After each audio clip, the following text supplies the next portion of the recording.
أعوذ بالله من الشيطان الرجيم. بسم الله الرحمن الرحيم.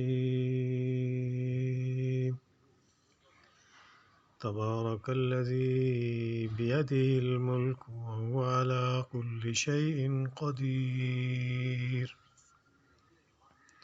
پاک ہے وہ ذات جس کے قبضے میں تمام ملک، تمام دنیا، تمام ریاست، آسمان و زمین جس کے ہاتھ میں ہے.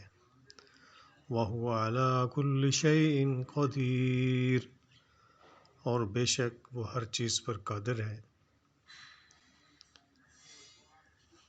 بتانے کی بات یہ ہے، جو قرآن مجید اشارہ دے رہا ہے وہ یہ ہے کہ انسان کو کدھر بلایا جاتا ہے اور انسان کدھر جاتا ہے. اللہ تعالیٰ قرآن مجید میں بارہا اپنا تعارف کراتے ہیں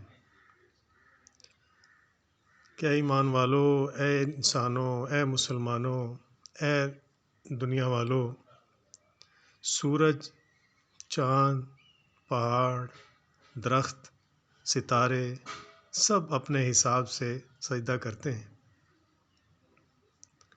اور صرف انسان جس کو میں نے اشرف المخلوقات بنایا وہ کفر کرتا ہے، سجدے سے بھاگتا ہے، جھکنے سے بھاگتا ہے. وجود کو مانتا ہے، اللہ کو مانتا ہے، لیکن نبی کی اطاعت نہیں کرتا.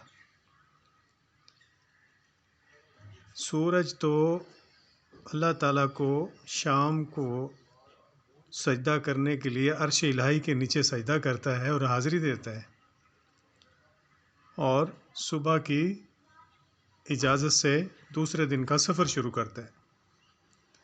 ہم اس سورج کی تپش نہیں برداشت کر سکتے، ہم اس سورج کو 10 منٹ دیکھ نہیں سکتے، ابھی وہ بلندی پہ ہے. جب وہ سجدہ کرتا ہے تو ہمیں کس چیز نے روکا ہے میرے بھائیوں، محترم بھائیوں؟